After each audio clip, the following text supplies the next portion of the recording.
Nous vivons une période incroyable de l'histoire humaine depuis 100 ans, voire même 200 ans selon certains. L'Occident a été largement dominant. L'islam a été soumis, ils n'ont même pas eu leur mot à dire après la fin de la Première Guerre mondiale. L'Occident a essentiellement établi le cadre de la civilisation, c'est-à-dire les États-nations. Les musulmans n'ont même pas eu leur mot à dire. Mais faisons un bond dans le temps.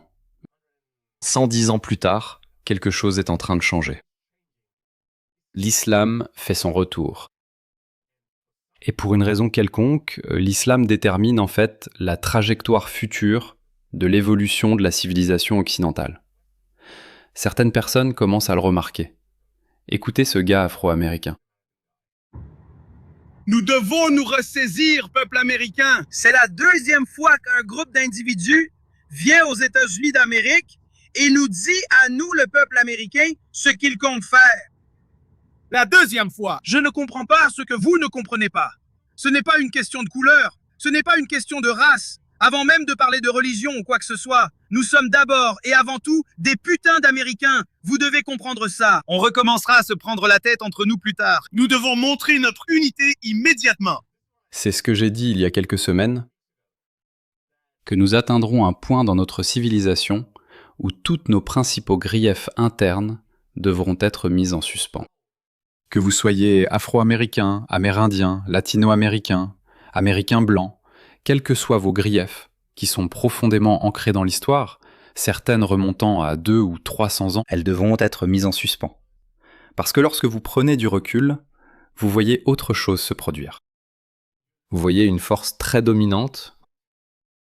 Eh bien, certains diront, sans doute, une civilisation très prospère, à la périphérie des frontières occidentales, aux confins de la civilisation occidentale. L'islam. L'islam essaye de prendre le contrôle de l'Occident depuis sa création. Ils sont arrivés jusqu'en Espagne, ils y sont restés pendant 700 ans. Et ensuite, ils ont essayé d'aller plus loin en Europe occidentale, et ils ont été vaincus par Charles Martel à la frontière de l'actuelle France et de l'Espagne. Puis, lorsque l'Espagne a été reconquise, l'islam a été réduit à l'Afrique du Nord et au Moyen-Orient, où ils s'en sont plutôt bien sortis. L'Empire ottoman a émergé et les Européens de l'Est étaient régulièrement réduits en esclavage et leurs pays étaient essentiellement des États fantoches ou satellites de l'Empire ottoman. Maintenant, imaginez une telle civilisation qui a l'habitude de dominer ses voisins, qui a l'habitude d'avoir son mot à dire dans les affaires du monde, réduite à néant. Tu ne comprends pas. J'ai grandi au Pakistan. Et de nombreux philosophes de l'Orient, du monde musulman, en ont longuement parlé. Ils y ont consacré toute leur vie. Par exemple, Muhammad Iqbal, célèbre poète, le poète national du Pakistan, toute sa thèse portait sur la réinstauration du califat islamique et la reconquête du rôle perdu de l'islam dans les affaires du monde. Et évidemment, il a vécu au début du XXe siècle. Il a vu comment les Ottomans ont été vaincus par les forces occidentales, donc il n'était pas content de cela, et puis il est mort en 1937, ou quelque chose comme ça. C'était l'époque des États-nations, où les musulmans n'avaient pas leur mot à dire. On n'a pas demandé aux Ottomans s'ils étaient d'accord avec ce nouvel ordre mondial. Pourquoi demanderait-on l'avis d'un perdant ? En fait, beaucoup de musulmans à l'époque pensaient que l'Occident avait introduit le concept d'État-nation pour briser le califat, afin que les musulmans ne s'unissent pas et n'agissent pas comme une grande puissance capable de défier leur autorité. Je ne sais pas si c'est juste une théorie du complot ou une bonne stratégie de la part de l'Occident, peu importe. Ce qui importe, c'est que l'islam a été complètement mis de côté et qu'on lui a dit d'aller s'asseoir dans ce coin-là. Nous, c'est-à-dire l'Occident, déciderons de ce qui se passe. En fait, l'Occident est devenu de plus en plus puissant.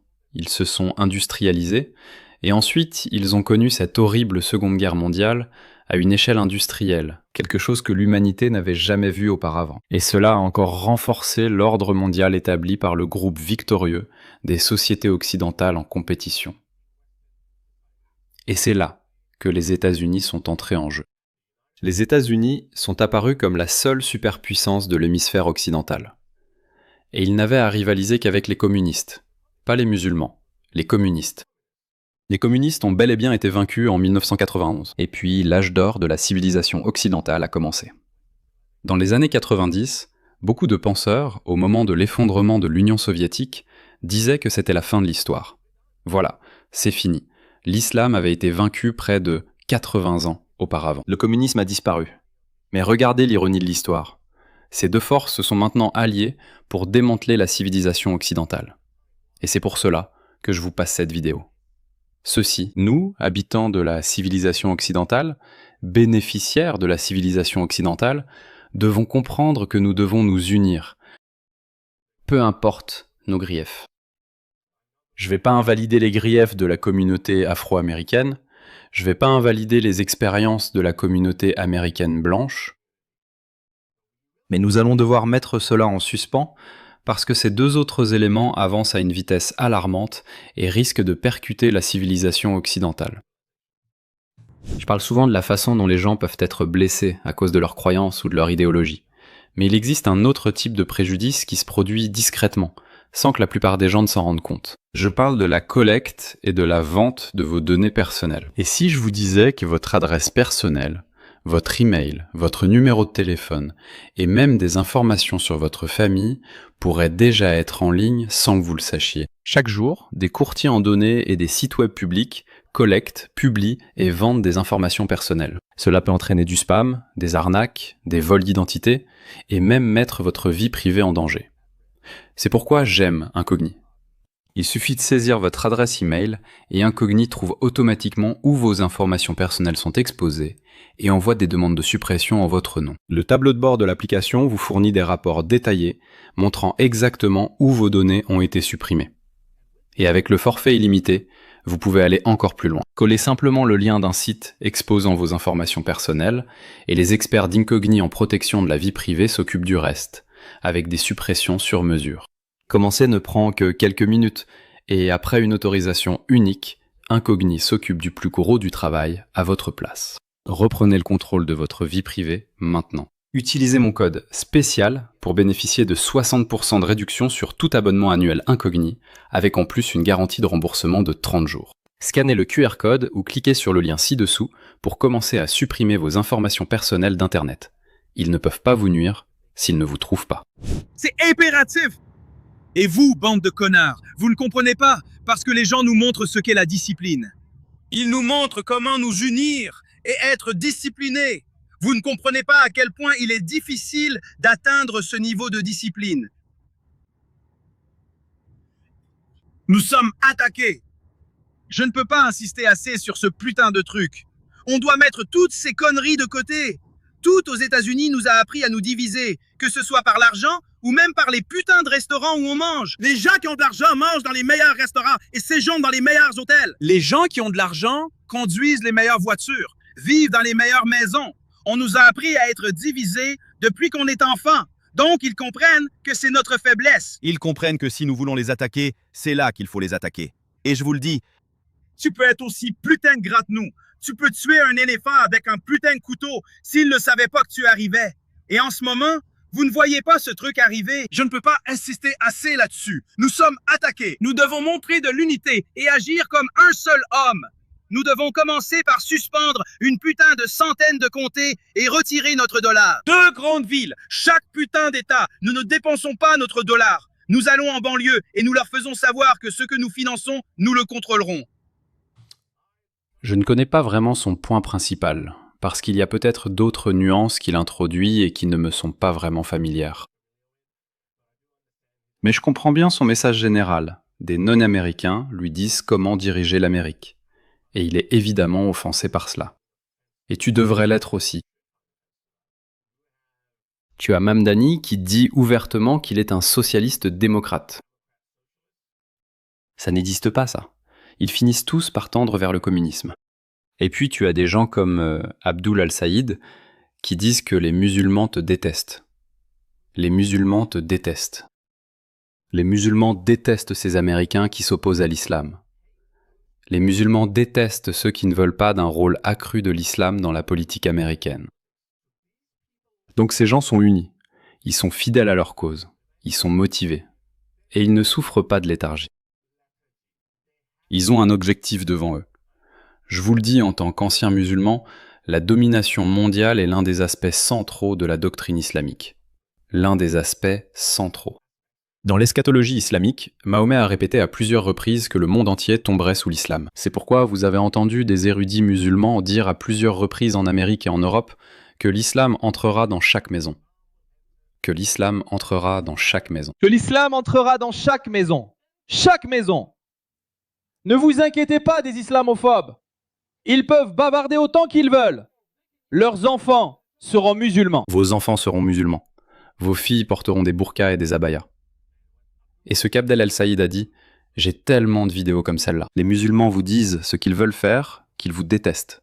Écoutez ceci. C'est dans notre religion que nous devons les détester pour l'amour d'Allah. Nous aimons ce qu'Allah aime. Et à l'opposé de cela, nous détestons ce qu'Allah déteste. Ne tournons pas autour du pot.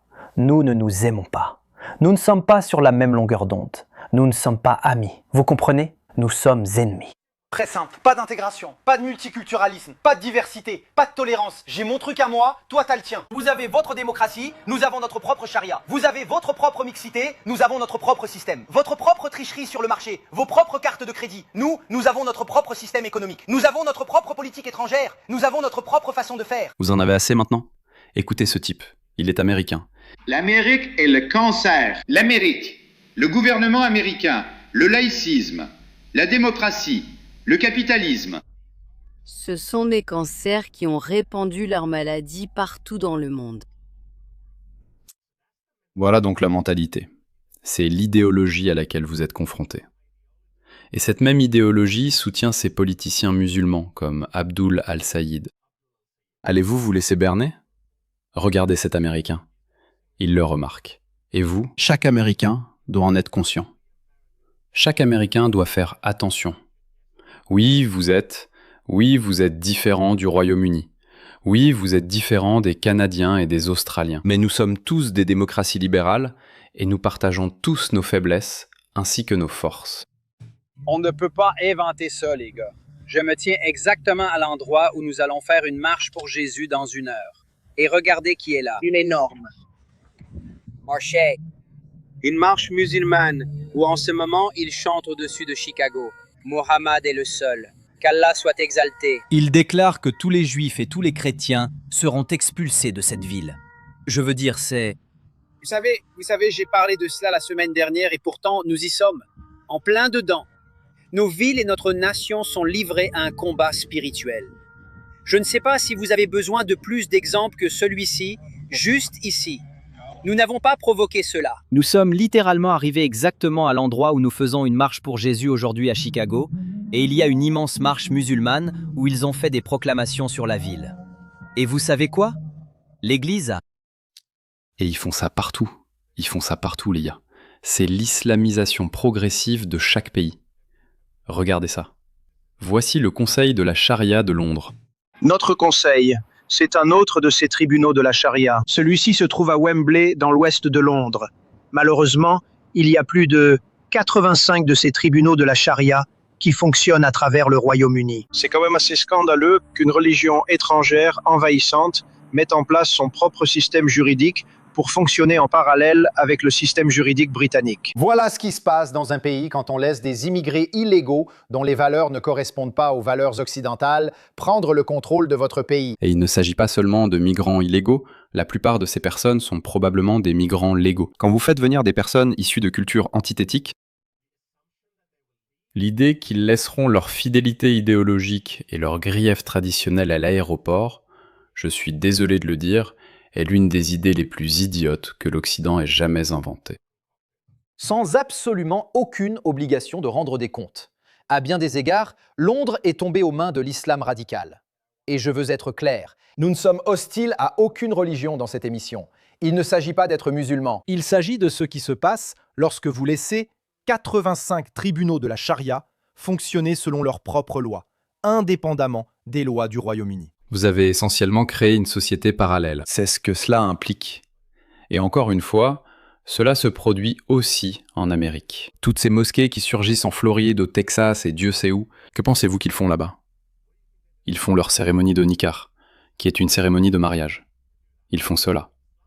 Dans le cadre du mariage islamique, c'est-à-dire le nikah, les femmes n'obtiennent pas les mêmes droits qui leur sont garantis par la loi américaine. En cas de divorce, elles ne reçoivent que 20%, ou quelque chose comme ça, ou peu importe.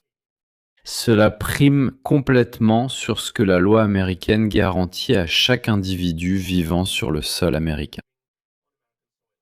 N'est-ce pas tout le principe de l'état de droit?